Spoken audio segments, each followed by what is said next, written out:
Jeudi 20 février 2025, bonjour à tous.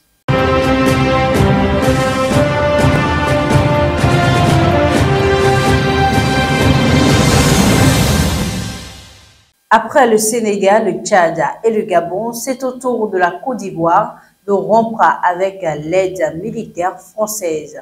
Ce jeudi 20 février 2024, à l'occasion d'une cérémonie, la France va officiellement procéder à la rétrocession à l'armée ivoirienne du camp militaire de Port-Bouët qu'occupait le 43e bataillon français d'infanterie de marine.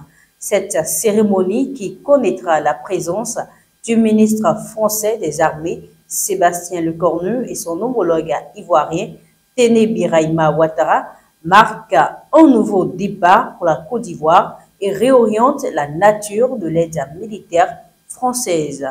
Les deux hommes d'État procéderont à la signature de nouvelles conventions qui indiquent que désormais uniquement l'aide de la France est sollicitée dans la formation militaire et pas plus. Il faut aussi dire que ce départ des troupes françaises de la Côte d'Ivoire vient de certains besoins de l'armée ivoirienne. Pendant ce temps, au Maroc, la police a annoncé ce mercredi 19 février 2025 avoir démantelé une cellule affiliée au groupe d'État islamique au Sahel qui s'apprêtait à commettre des attentats grâce à des opérations menées simultanément dans plusieurs régions du royaume marocain. Au total, 12 personnes de différents âges ont été arrêtées.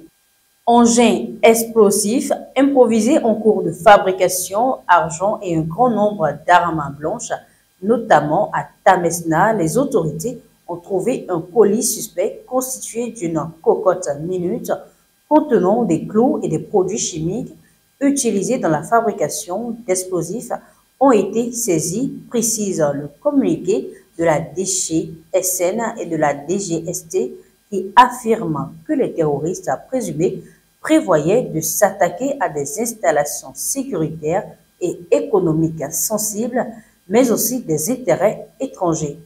Un projet qui a vite été maîtrisé pour la quiétude et la sécurité de la population marocaine.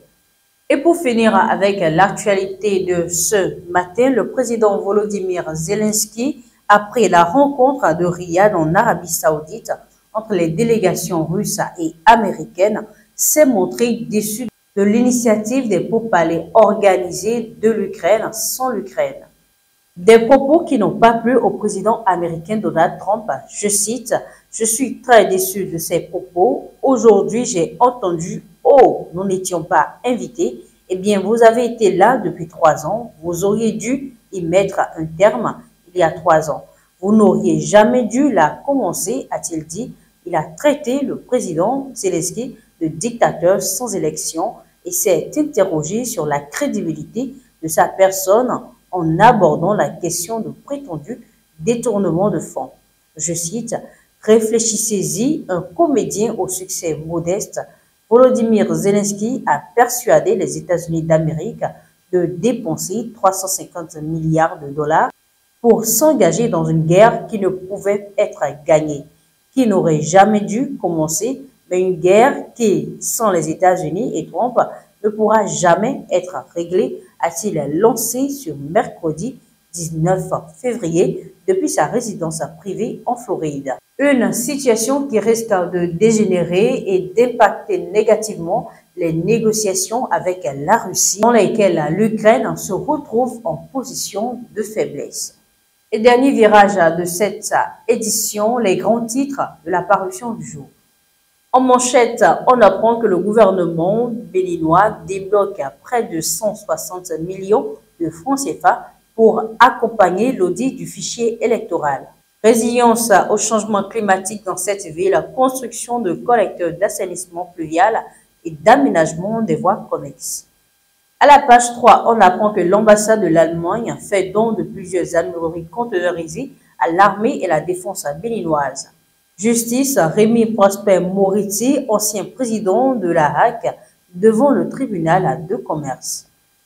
Et pour finir, éliminatoire Coupe du Monde 2026, Le Bénin affronte le Zimbabwe et l'Afrique du Sud en mars prochain.